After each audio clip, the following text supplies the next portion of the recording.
Todd, do you know what the most dangerous part of riding the Great River Road in Missouri is? No. Meat sweats. Our goal at Best Motorcycle Roads is to make your next motorcycle trip the best it can be. The bottom line is the Great River Road in Missouri is really just short of 400 miles, and it's just great views and rides. It really is, yeah. It's some of the eastern side of Missouri's best roads for sure. So where does it start and stop? So if we go from north to south, it oddly doesn't start in any city in Missouri. It's just across the river from Keokuk. So it's Highway 61, and you can ride 61 through Keokuk, and that's where it starts. It's just kind of in the middle of nowhere, and you work yourself down to what's mostly known as Hannibal. So Hannibal is the main kind of drag, and that's kind of shifts over to 79. So what you'll find in Missouri in the Great River Road is it kind of navigates a few different roads. It's not just one. Which actually does then it moves you in and out of the river because that's pretty low. There's some low parts up in the northern part that they're really just like river bottom. They flood. So sometimes you're close and sometimes you're looking a ways away. Gotcha, yeah. And then just north of St. Louis, you're back on 61, and then I just kind of mentioned it turns into like interstate soup there for a while as you go through the bigger cities because you're on and off, but it basically just kind of takes you out of Missouri the way you entered it. No town, just a crossover place that is just south of Hobart Corner, Missouri. So total mileage, 396 miles, but really kind of just weaves around. If you think Hannibal, St. Louis, Cape Girardeau, that's kind of it. So kind of what you'll see, Americana, I guess you might say, scenery, terrain, curves, sometimes river, sometimes you're close. Yep. But there is a ton of great views of the river, which we've seen them before too. Oh, yeah. So I guess maybe what you'd say is unique maybe about the Missouri Great River Road part is they've got this Great River Ride, they call it. That's kind of their part of it.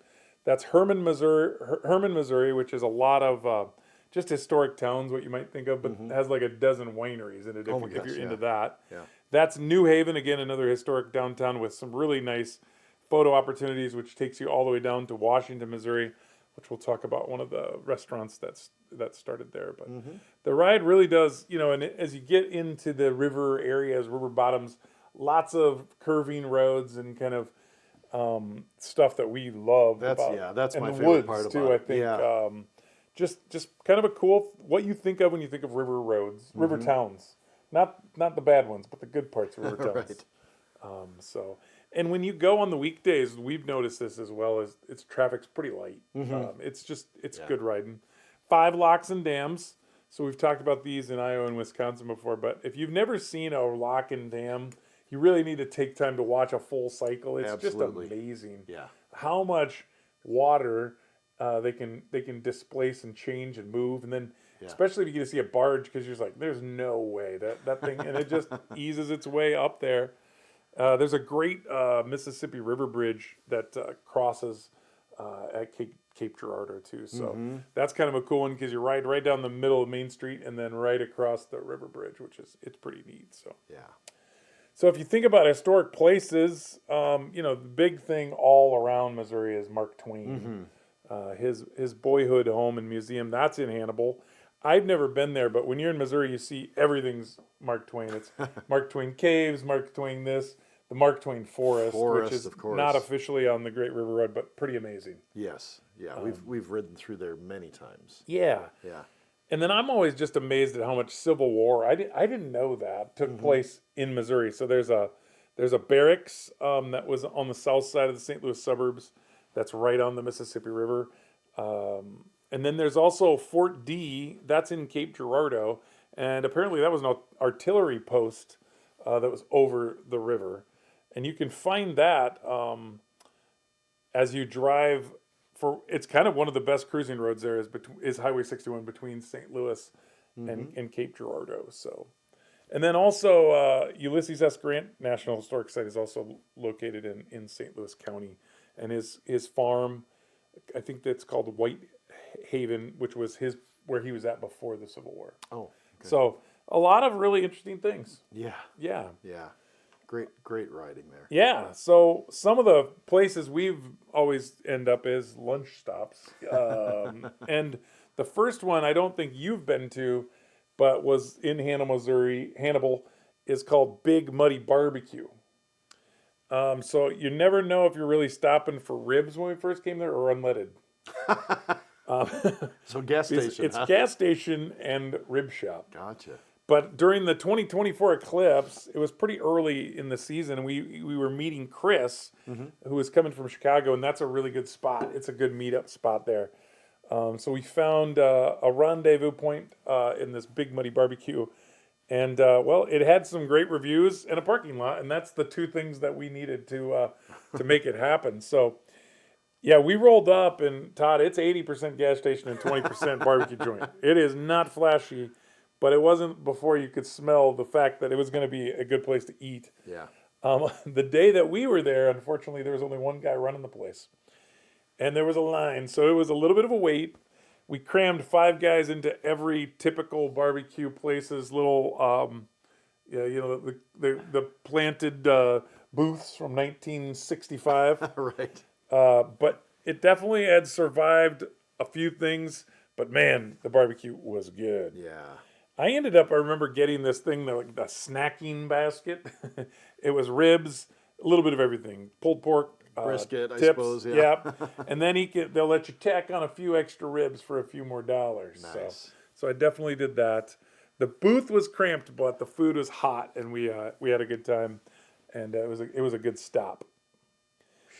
Unfortunately, when we left, Mr. Chris forgot to check his. I think he forgot to check his tire when he left the house. He left So Brad's like, I think Chicago your area. front tire's low. So we ended up having to pull over, which was a little bit of a challenge, as you can imagine. After filling up with ribs, Yeah. and then these old bones, they don't get down so good anymore. And unfortunately, for like all of us are over 50 at this point, Yeah. we can get down on the ground. It's trying to get back up. That's horrible. Yeah, right. Oh my gosh. Yeah. So I think I ended up crawling under Chris's bike, because then that Harley, it's I noticed this later too, but it's kind of a chore sometimes, some of these air valves, the tire valves. Yeah. So you really got to be careful when you're doing that. But just another reminder to check your tires.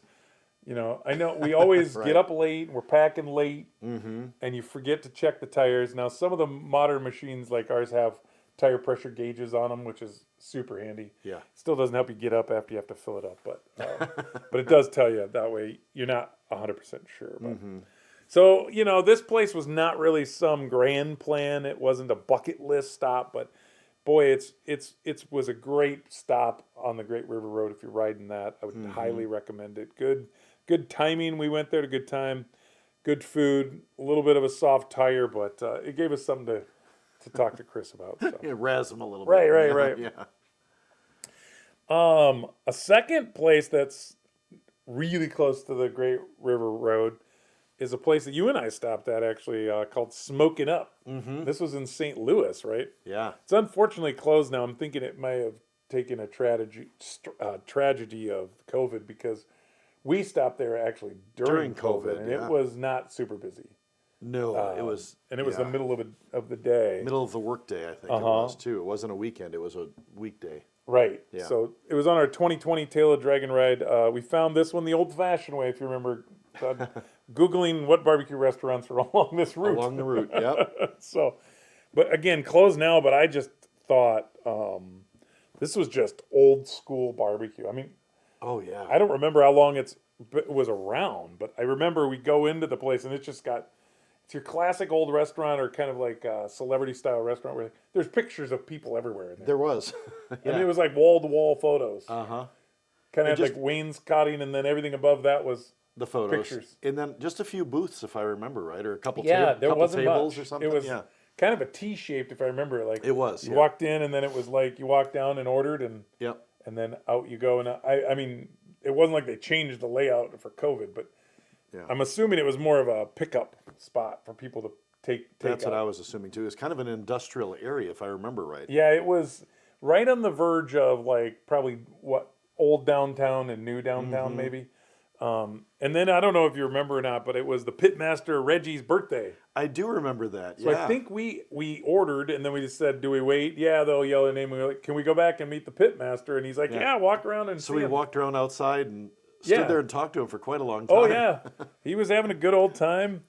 I don't remember exactly what we got. I just remember getting a special, and we picked that up. And then I also remember he was picking some stuff up right out of the grill and saying, "Here, Give you us want samples. Yeah, giving us Yeah, samples. oh, yeah, it was standing there great. talking to him. and it was just your old traditional big barbecue, Yeah. big black barbecue, Big old smoker. Yeah. Yeah, it was great. So, and then if you remember, we had an ambiance dinner. Just We did. because everything was closed, Yeah. nothing was open. So we went down and it was like an abandoned factory, like metal stairs coming out of the beginning. We just ate Sat on the stairs. Yeah. with the background of the St. Louis Arch. That Yeah. was the craziest part. But so it was a great memory for me. I mean, I remember I have a picture of it, but it's always burned into my memory too. Yeah. You found one called Sugar Fire Smokehouse. Yeah, everybody talks about Sugar Fire. It's one of those, like a local joint in Missouri. Like there's multiple locations, but just classic barbecue, great sides. It's one of those that needs to be on our list for this next trip. Yeah. And yeah, I haven't been there yet either, but from what everyone tells It sounds me, like there's a bunch of them. Like Yeah, yeah. It started in Washington, Missouri, and then Yep. kind of grew from there. yeah, Another one that's funny, and this one, again, not quite on the Great River Road. We were riding the Great River Road. A lot of times when we're going down, if we don't need to go to St. Louis, we'll detour around St. Louis. And this was 2015. Mike and I we must have left a day early than everybody else. And so we found what I would call true roadside barbecue. This thing is in Warrenton, Missouri, which is on, like, I would call it the west side, the big outside, maybe not even technically suburbs of St. Louis. But we were getting hungry. It was about that time, and we were driving by and literally like, oh, there's a spot, and pull in, and it's called Two Dudes Barbecue. And it is like two shacks. wow, One shack and a lean-to. You go up to the shack and you order, and that's like where they prep the food and everything. And then it's all takeout, and then they have like a lean-to with all kinds of like picnic tables and things. So you just kind of take your takeout there. yeah, And so yeah, we moved on to there, and we just kind of sat there, just not necessarily what you might call fine dining, but it's just a great roadside restaurant. And I looked it up before the episode, and they're still cooking away, and Nice. it's just kind of a little place that you just So they're open year round then, or yeah, I mean down there, it's not that cold all year round. Yeah. So I think a lot of these barbecue places are a lot of stop and take. Take it, yeah, I think I people gotcha. don't really, I think it's a lot more of the stuff that's, kind of to go. to go. Yeah, Yeah, exactly. So, yeah. so just more things about the Great River Road you found. Yeah, so I was just doing a little more research on the Great River Road, and Missouri was the birthplace of the Great River Road idea. It was proposed in 1936 as the Happiness Highway, Well, and the goal was to create a scenic drive, to promote recreation and connect people to the Mississippi River. It wasn't just like transportation; it was tourism, history, Okay. access to nature. And then by 1938, all 9 other states joined Missouri's effort, and they formed the Mississippi River Parkway Planning Commission. okay. And so the whole thing then was designed to kind of just court the river, keeping the road as close to the water as it could, making it scenic, lined with Interesting. historic landmarks. So this collaborative effort between the 10 states really has become one of America's longest and most iconic Wow. scenic byways. It's nearly 3,000 miles in length. So now it's not one continuous road. Don't think that this Right. is It's not like it's not Route one road. 66. No, it's a series of, it can be state roads, federal, local roads, but what they've done is they've marked it with these green signs that have like a pilot's wheel on them. Yes. So you're on the Great River Road. So you can't really look it up on Google Maps. You can't say, take me on the Great River Road. It's a collection. It's a collection. So Well, we've noticed and talked about that too, because like just across the river, of course, is Illinois from Missouri, and there's also Great River Road on that side. So Yeah. that's kind of one of the unique things about it is Mm-hmm. if in general you're riding the Great River Road, you have a lot of choices and they're still kind of staying on it. Yes. Yep. But we talked just about Missouri, and we didn't really mention it before, I guess. But we're going to try to do a series of 6 states or 5 states that we ride Mm-hmm. Yeah. mostly. So this is Missouri. So it's kind of cool that Missouri started the Great River Road, and we're starting the series in Missouri. But we're going to do what? Iowa, Illinois.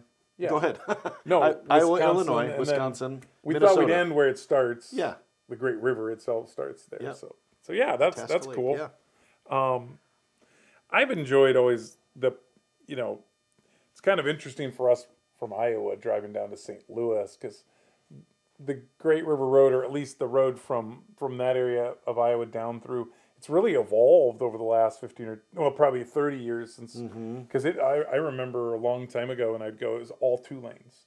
Like you'd get into Missouri and it was 2 lane all the way down, and now there's some 4 lane, 2 lane, and then it spurs off.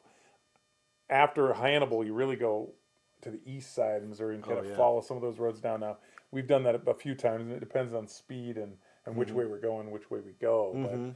But yeah, there is some really neat places to stop. Yeah.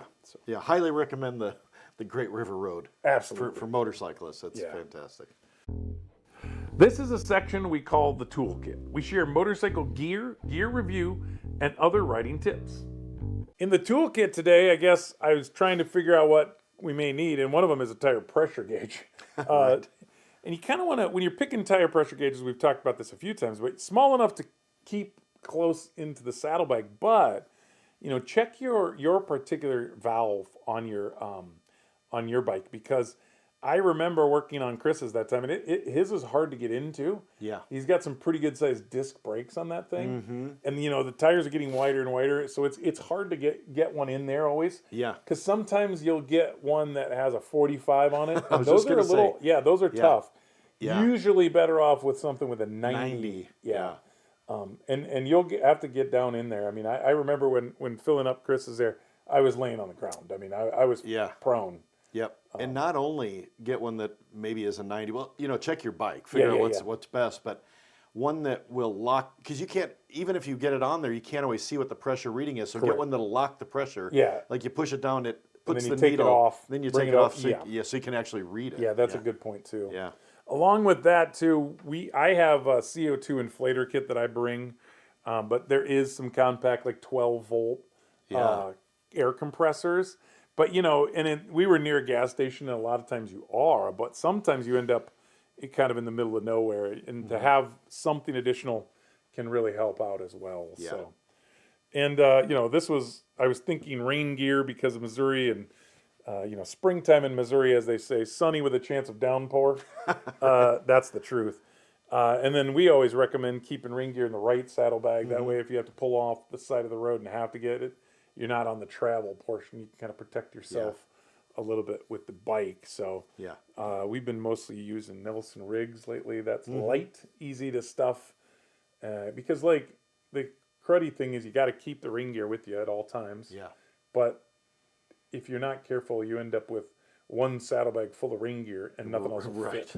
Right. So yeah, that's another one. And then I was thinking kickstand pad too, because a couple of these barbecue places we were talking about actually has gravel parking lot.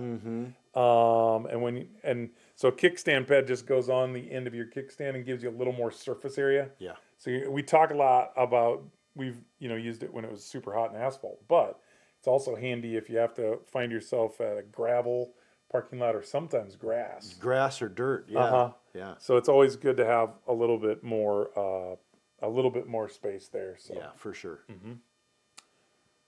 If you liked the podcast today, please like and subscribe. Please sign up for our BMR Rider Alerts. We'll let you know and always keep you in the loop. And we promise, no spam. Keep the spirit of adventure alive, and remember, bikes, friends, and endless roads, the stories ride forever. Take care.